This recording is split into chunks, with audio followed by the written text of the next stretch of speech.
Hello friends. I thought I would just do a video on this because I am about to finish off my little fairy gardens. So anyway, let's get going. So I've obviously made these. So these are the little hats, aren't they cute? To our little mushroom sort of baby fairy houses. And then these are the little stalks, aren't they darling? So I've created this wood look by using a silicone mat. So this is the little mat here. And you can get those from the cake store. So that's what I did with those, and I'll show you this one that I've been doing. So this is a much bigger one. Hopefully I can show you in front of the camera, and ignore my nails that I bite.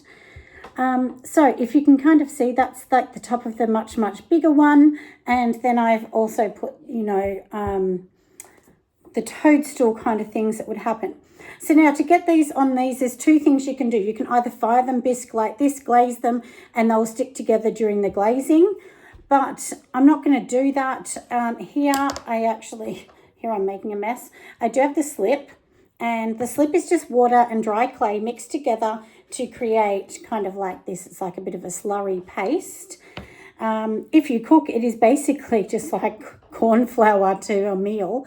And then that's basically the bottom. So what I want to do is, I've got a toothpick. You can have special tools, but I don't have any of those. So all I'm going to do is, it's not a toothpick. It's a kebab stick. So I'm just literally going to score the top, and I'll show you in a sec. And this is basically, it's just like sanding your walls at home. If you're going to repaint, you just want to resand them to roughen them up so the paint will stick. So that's basically what it is.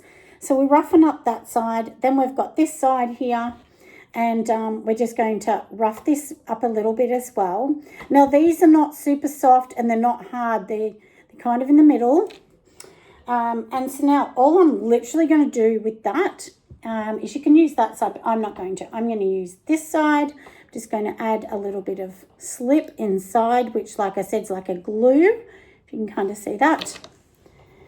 And then we've got this, and I'm just going to stick it together, give it a wiggle so that it sticks, and that's it.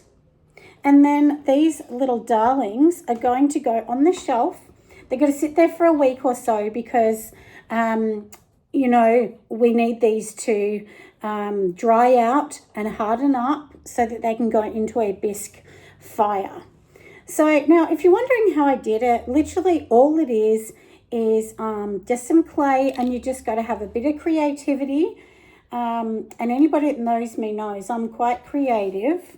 And now I've lost my paintbrush. It's on this side. And then basically I just did this, and I've already done another 70, I think. Because, now which one were we doing? See, my brain is not here. Oh, yep, so there. And at the last market I actually did, which was out in Phillip Island, I sold lots of little mushrooms. Now, the ones I sold were smaller than this, but I thought, look, I'm going to just make some. And I had so many people say to me, oh, they love little mushrooms. They've been looking for them. So it's kind of like a little fairy inspired, isn't it?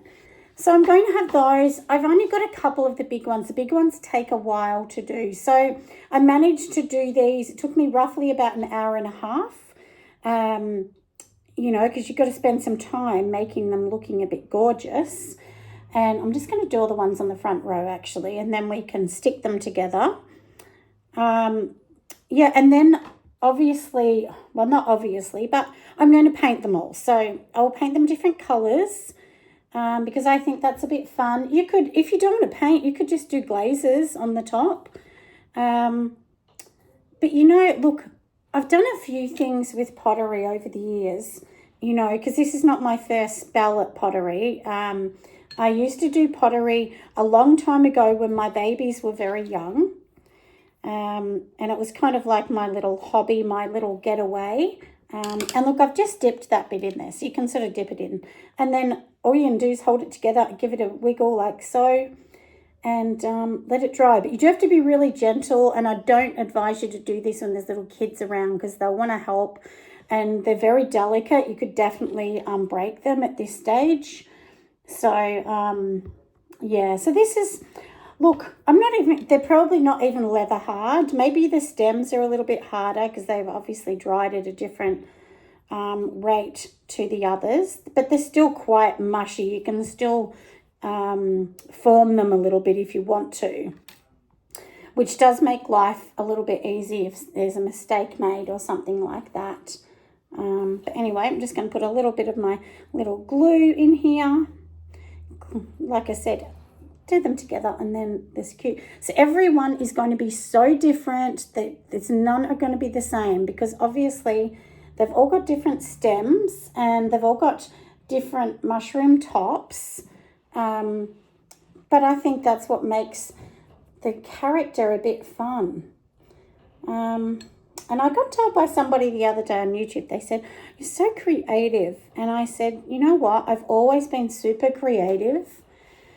And I think you kind of, a lot of people go one way or the other. They're either really good with their hands and creative, or, you know, they're very intelligent and that's kind of their jam. Some people have both and they're lucky. My daughter Pearl has both and she is super lucky. She's just one of those people that's, you know, just very clever all round.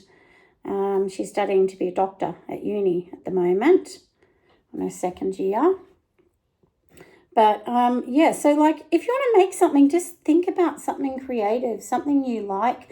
And the reason I come up with this actually is my daughter Emily, she loves anything fairy inspired, mystical, kind of Winterwood style. And she was moving into a new house and I thought, oh, make her something. And so then I sort of thought, oh, make her like a little mushroom house chime. And then I thought, look, actually I'm going to do something a bit different. So anyway, that's how I come up with this little idea. And the first ones I did were really cute, but I didn't love them as much as I wanted to. So then I played around, changed the stems, made them a bit taller, because the last ones I felt that they were a little bit short. And obviously you've got the mushroom hat on them. So these are going to be $8 at a market. That's what I'm going to charge, which is a pretty good price. I've seen lots of people charge much bigger amounts for different things they make, which is fine. Everyone can charge whatever they like. And I guess the thing is too, you know, we're making this. This takes a long time. So, but if you make lots like I did, it doesn't sort of feel so bad in time. And I enjoy it anyway. And at the moment, I actually hurt my back. I twisted and I felt my back pop. Honestly, I couldn't even walk properly after the market. And luckily for me, the young man next to me, which I know him, he's a bit of a rock star. He has been doing markets since he was 13. He's 16 now. And I just think it's so inspirational. A young person doing that. Anyway, he was so kind and he actually helped me. What he did is, oh no, I dropped one. What he actually did is he helped fix everything and put all the stuff in the car for me. So now I'm going to show you the one I dropped. It is no good. It's going to have to go in the recycling bin. And that's the thing, when you're doing things on a small space, it makes things so hard. I dropped one of the last ones too. I actually wanted to cry because it took me ages to make them. Anyway, maybe we will pop them back on here. And once you pop them in, you can kind of wiggle the top, you know, like, because obviously you might want it to sit in a different direction. And then once they're here, the hard thing is actually moving them to another space. So what I actually might do, I know this sounds like a lot of work, but I might literally carry them one by one, because the last ones I dropped, and that was very sad indeed. Seriously, I want to cry. I know that sounds a little bit dramatic, but you kind of get a bit, you kind of love what you do. Now let me see if I can pick this up with my bad back.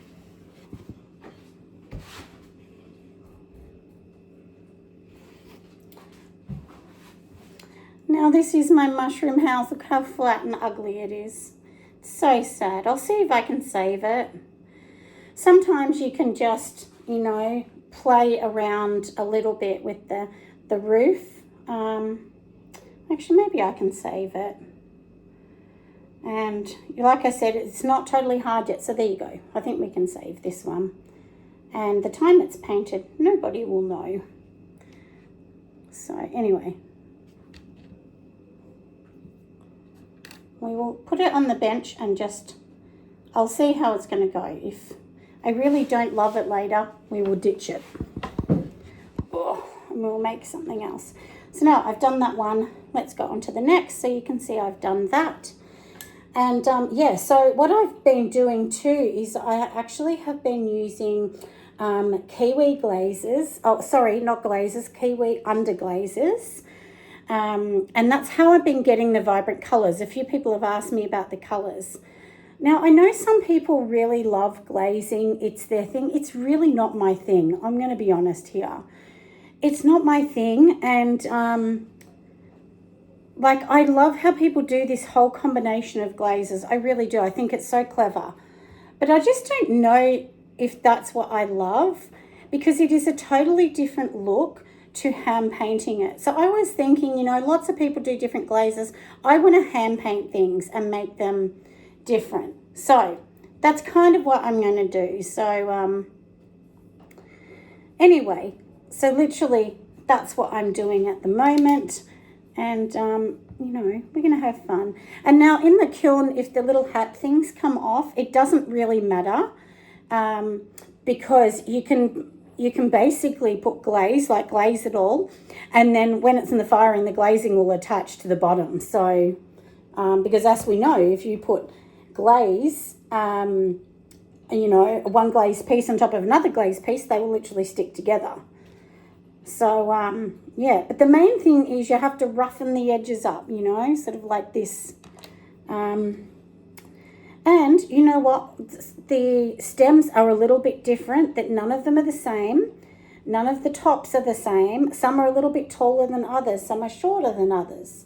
But I think that's what adds to the charm of this. So yes, I'm going to keep going. I will actually go and take you into the other room where I do have some of the others already sitting on the shelf so that you can see they're drying.